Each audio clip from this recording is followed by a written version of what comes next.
If you're an author or plan to be one, get excited because this podcast is for you. Book Marketing Mentors is the only podcast dedicated to helping you successfully market and sell your book. If you're ready for empowering conversations with successful marketing mavens, then grab a coffee or tea and listen in to your host, international best-selling author Susan Friedmann. Welcome to Book Marketing Mentors, the weekly podcast where you learn proven strategies, tools, ideas, and tips from the masters. Every week, I introduce you to a marketing master who will share their expertise to help you market and sell more books. Today, my special guest is Casey Demchak. Casey is an expert copywriter and consultant with more than 25 years of experience. He's the author of the book, Essential Sales Writing Secrets.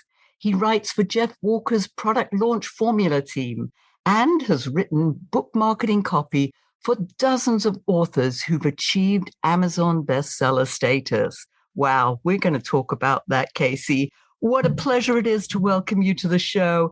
And thank you for being this week's guest expert and mentor.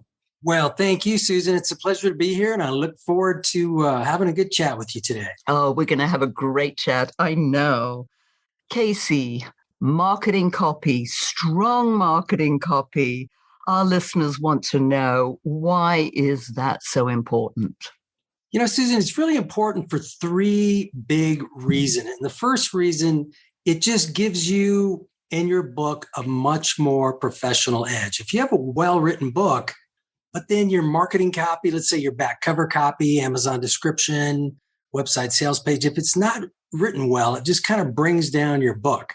If you have strong marketing copy, it's immediately going to give you much more of an edge and kind of elevate your stature with your buying audience. The second reason it's so important is these days we put such an emphasis on building a buzz about our book through social media. There's so many great platforms out there, but a lot of people use social media to build a buzz, get a conversation going, and that's a great strategy. It's an important tactic. But ultimately, at some point, you need to have compelling marketing copy that's going to motivate people to buy your book right now instead of later or never. And to do that, you need marketing copy that's really going to move people. You need to kind of bring them through a motivating sequence so they'll make the decision to buy your book right now. And the third reason it's so important, and this might be the most important reason, if you know you've got strong book marketing copy that's compelling and engaging and dynamic, you're going to just feel so much more confident about marketing your book. You know, when I've written marketing copy for authors, at the end of our time together, you know, usually they'll say, "Hey, Casey, I really like the copy. You know, we did a great job. It was fun working with you."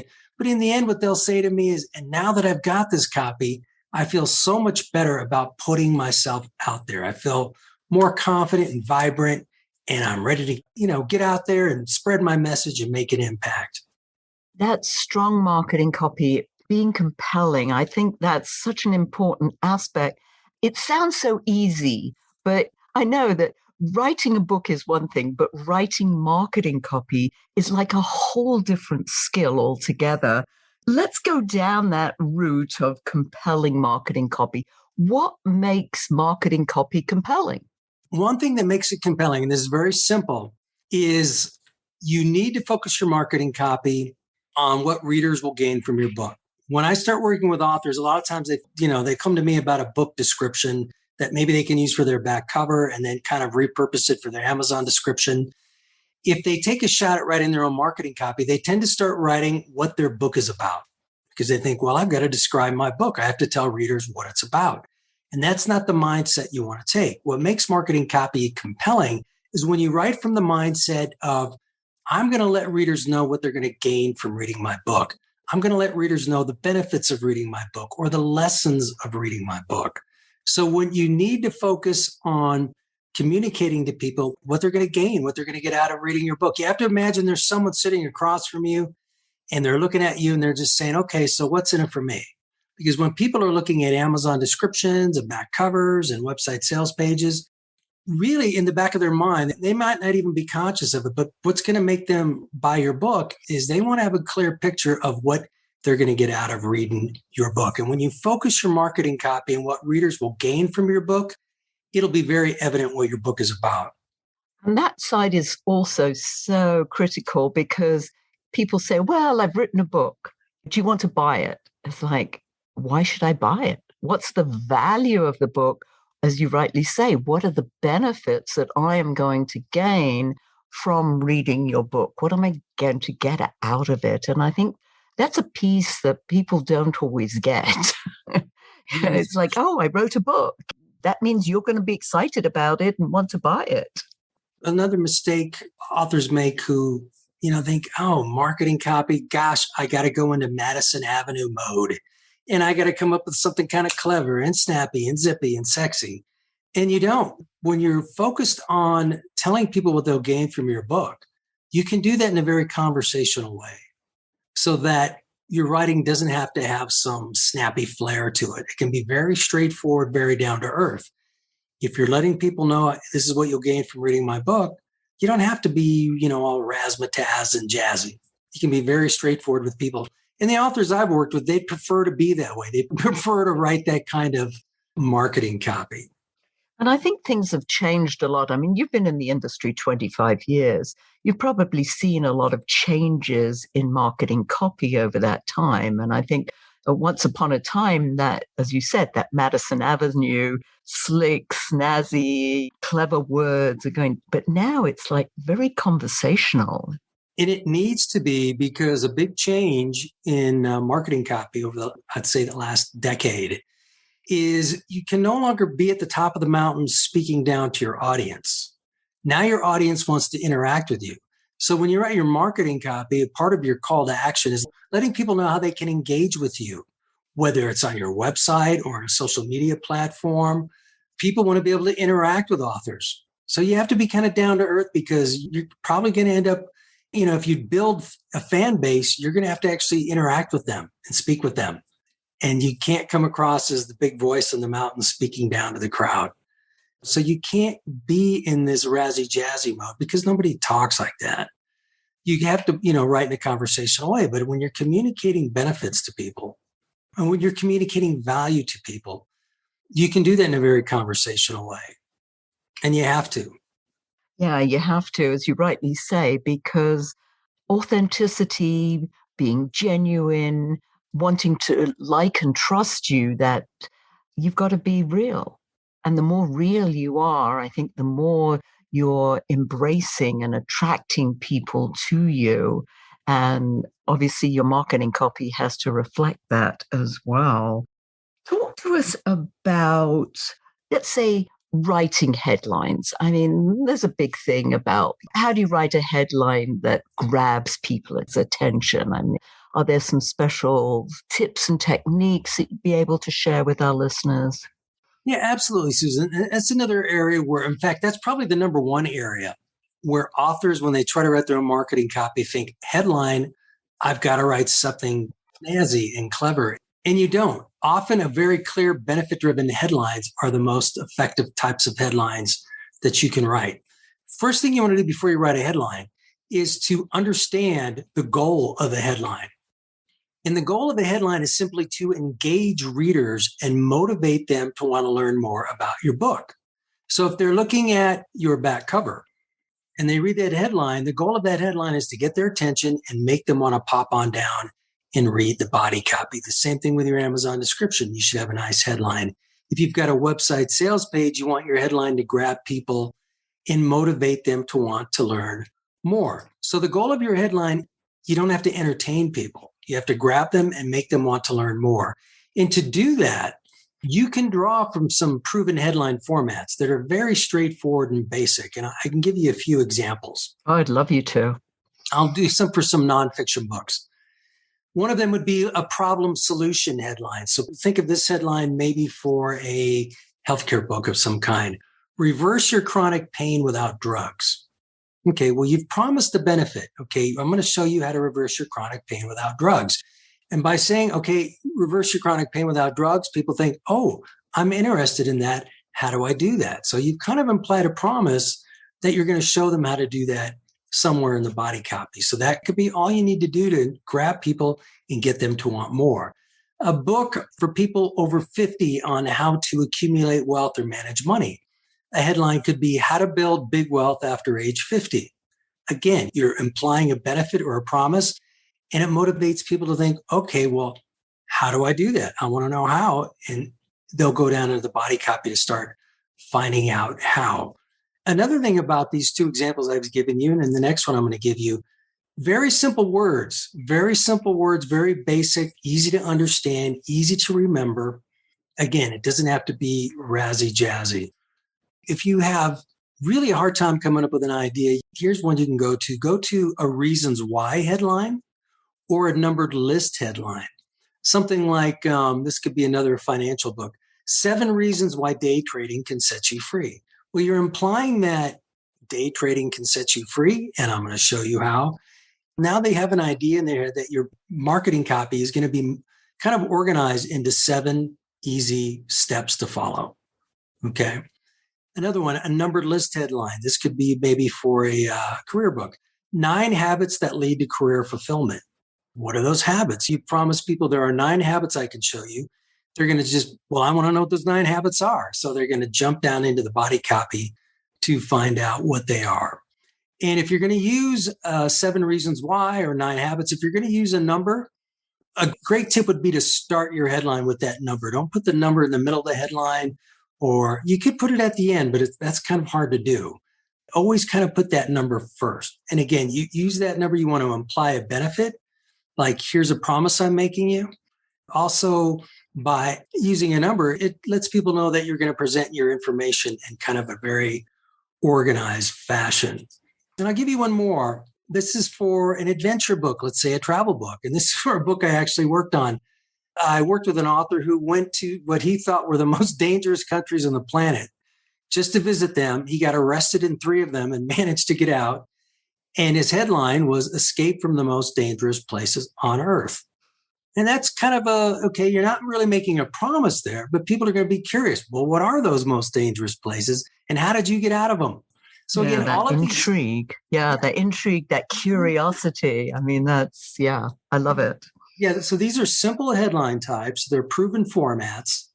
They're not zippy or clever or witty or sexy or none of that stuff, but they engage people and they motivate them to want to learn more. Yeah, and that's really what I wanted to hone in on, the simplicity of each one of those. But you're right, they all beg the question, well, how do you do that? I want to know more. I'd love to talk to you a little bit just and pick your brain on numbers. Are there any specific numbers, for instance, that are more attractive than others? With 3 or 5, I was told like odd numbers are better than even numbers. Is there anything behind that, or am I making that up? I have been told that. I've read that and learned that and talked about people with that throughout my career, and everybody says the odd numbers. I wish I could give you a great reason why, but I don't know.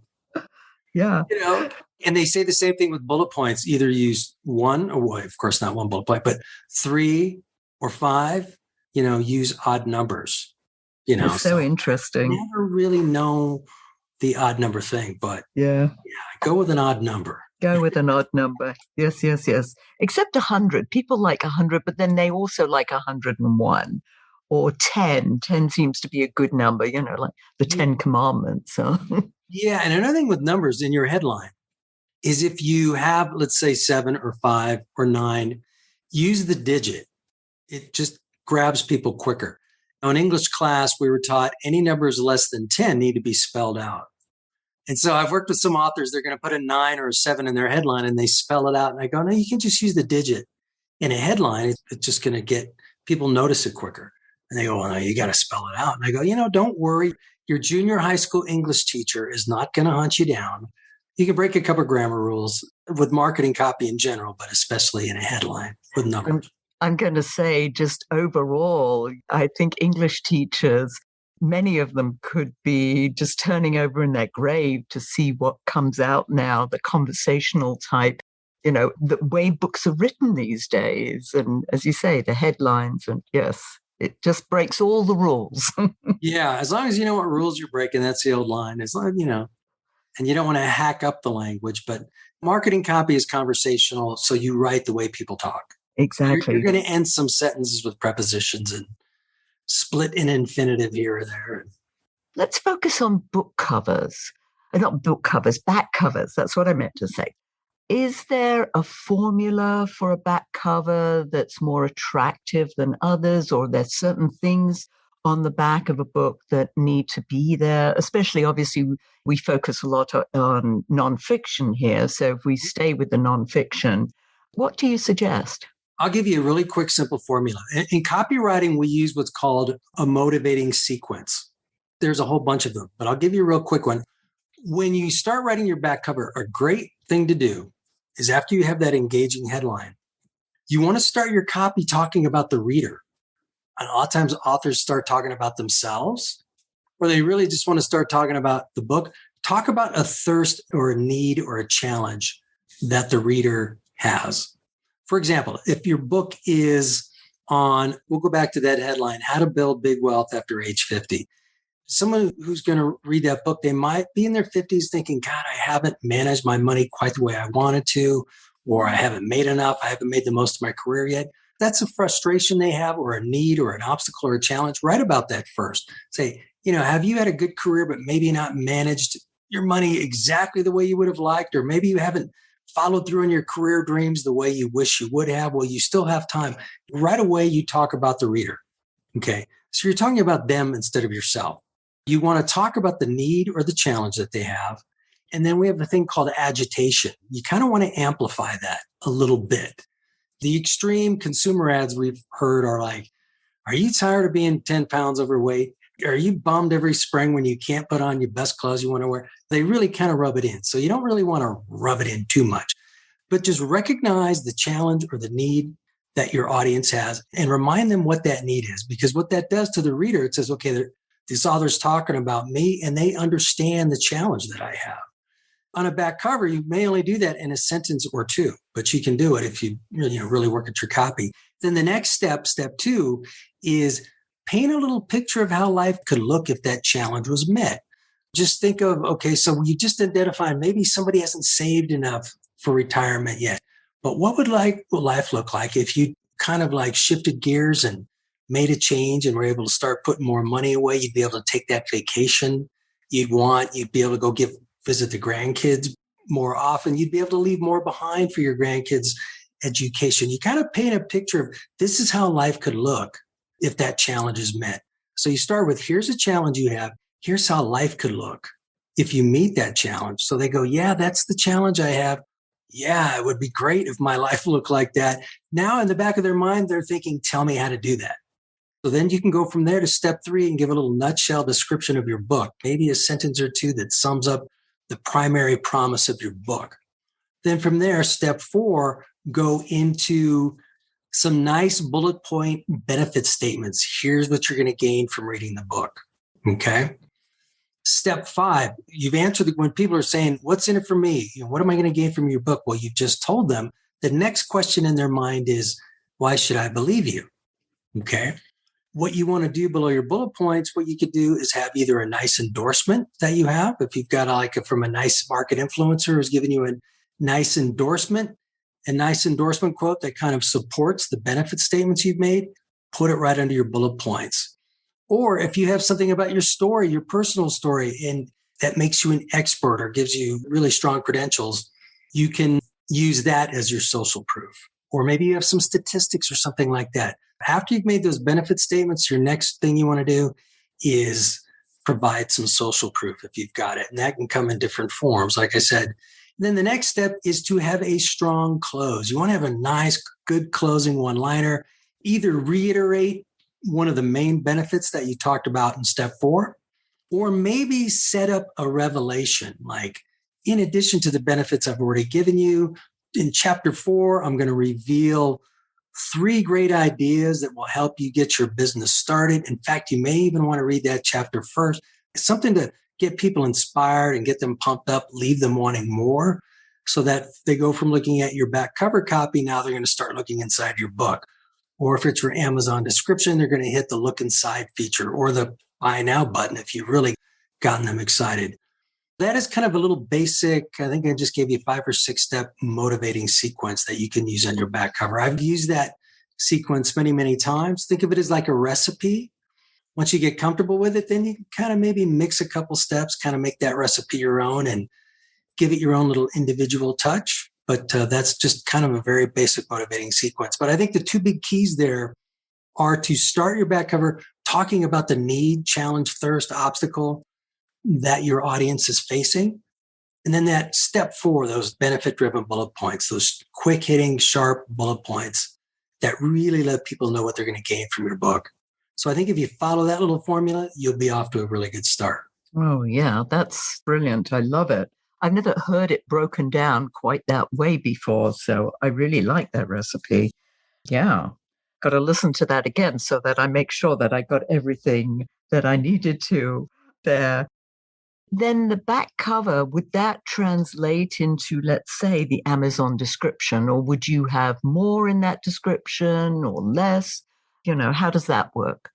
With the back cover, typically, depending on the size of your book and the graphics that you may have in your back cover, kind of the word count I always go by is 225 to 275 words.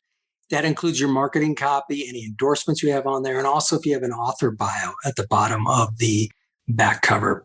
I found with that word count, so split the difference between 225 and 275, that's say 250 words. If you turn that over to a designer, they can fit that comfortably on most back covers without having to make the font size really small or something like that. At 250 words, it fits nice.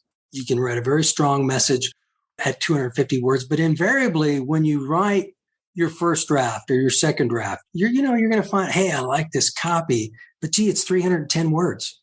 Gosh, I have to cut out a bullet point I really like, or some other benefit statement, or I had these really 2 great endorsements, but I can only use one. You can get a little frustrated. That's part of being a writer. You got to ruthlessly cut your copy to fit the back cover. But save that first draft, that 310 word draft that you really like, save it, because that can be the basis of a really good Amazon description, because you don't have a restricted word count like you do on a back cover. Now, you do have a character count limitation, but the last time I checked, the way I worked it out, it left you enough room for about 600 words or something like that. Now, you may not want to go that long, but that 310 word version of your back cover that you really like, you can definitely use that for your Amazon description. So that's the difference with your Amazon description. You do have some extra room to work with. So if you had 3 great bullet points you used on your back cover, but you really wanted to use 5, you can use 5 of them on your Amazon description. Our listeners love mistakes. You alluded to one earlier. What other common mistakes do you see that authors make with this whole process of writing copy, back covers, front covers, descriptions, etc.? Well, the biggest one is focusing too much on what your book is about instead of what people get out of your book. I'd say razzy-jazzy headlines. People want to say, a huge one with headlines is they'll want to make a clever statement. I'll give you an example. I worked with an author once who was writing a financial book for kids because, they typically don't teach money in school. And he had a headline, dollars and cents, one doesn't come with the other. And he spelled sense, S-E-N-S-E, like, brain sense. So he thought that was kind of witty, dollars and cents, one doesn't come with the other. And I says, yeah, that's kind of clever, but it's just a clever statement. It doesn't necessarily drive people down into your body copy. So what we came up with was 7 things every high school kid should know about money. Much more simple, but like people are going to think, gee, what are those 7 things? And it's going to motivate them to go into the copy. So that's a big mistake. And again, focusing on what your book is about instead of how people will benefit from the book. I'd say probably the big one is the authors don't identify the challenge of their reader. They don't write enough about their reader. They talk about themselves too much. So what you want to do is spot check your copy. When you write your marketing copy, and I call it, give it the I test or the we test. If it's do you find too many of your sentences starting with the word I or the word we? If you're writing as a team or you're writing about your company or something like that, you'll often see if your marketing copy starts off in the first 4 sentences, 3 of them start with the word I, you need to rework your copy. So you're talking about your audience instead of you. Yeah, that's so key. And I know this for speakers. And you go to a speaker website and it's all about, I do this and I've done that and I've spoken here and I've spoken with this person. And it's like, who cares? What can you do for me? Like you're going back to what's in it for me. Yeah. Write about that. You start off with here's the challenge that you face. Here's how your life could look if you overcome that challenge. And then if you do that people go, okay, the author relates to how I feel. They know what I'm going through and they know what I want to achieve. And now they're on the edge of their seat. Now they want you to tell them how they can achieve that. But you have to start off by talking about them first. Yeah, that's so key. Thank you. Casey, how can our listeners find out more about you and what you do and your book? You can go to caseydemchak.com. And if that's too hard to spell or they don't have it in front of them, you can go to caseycopy.com and it'll redirect you to caseydemchak.com. And I've got programs on my site that teach authors how to write marketing copy. So you can check those out. I've got a free ebook you can download. I'm always putting some goodies up there. I've got a YouTube channel. You can find me on YouTube at youtube.com/Casey Demchak. I got a lot of training videos up there you can check out. And even from there, you can link to an ebook that I'm happy to give you called 7 Must-Know Copywriting Secrets That Sell More Books. Kind of my little formula is I've got some free stuff that gives you a lot of good general information about how to write better book marketing copy. And if you were to look at any of my paid programs, it would be more specific formulas for writing back cover copy, Amazon descriptions, first person interactive author bio pages, and other marketing materials. Yeah, I know you're very generous with your information, so thank you. And that free ebook is well worth getting, listeners. I got a copy after I heard Casey speak at a summit, and it's dynamite. Fabulous. Casey, if you were to leave our listeners with a golden nugget, what would that be? I'd say the golden nugget is, and I'm going to be repeating myself a little bit, but to really focus your marketing copy on what people will gain from reading your book. Again, if like I gave you that little formula, if it sounds kind of complicated and you're thinking, just give me something simple, write marketing copy that lets people know how they will benefit from reading your book. If you let people know how they'll benefit from reading your book, they'll know what your book is about. It'll be very, very clear what your book is about. I've worked with authors who I gave them that one tip and they go, okay, I don't need you anymore. I'll do that. They didn't worry about a motivating sequence or a formula. They just started writing, here's what you'll gain from my book. That's just a simple mindset thing, is to focus on that one point and you'll be in really good shape. Yeah, that's dynamite. Thank you. And thank you so much for sharing all this great wisdom, listeners. Like with so many of our guests, you're going to have to go back and listen to this over and over again to really absorb all the different great golden nuggets throughout this interview. So, Casey, thank you. And thank you all for taking time out of your precious day to listen to this interview. And I sincerely hope that it sparked some ideas you can use to sell more books. Here's wishing you much book and author marketing success. The time is now to take action and finally build your book-selling empire. And the great news is that Susan is here to help you. Visit bookmarketingmentors.com and sign up for a free 15-minute book marketing strategy session with Susan. She'll help you discover your first steps to marketing and selling your book. Only those who take action are rewarded, so visit bookmarketingmentors.com, and we'll see you again next week.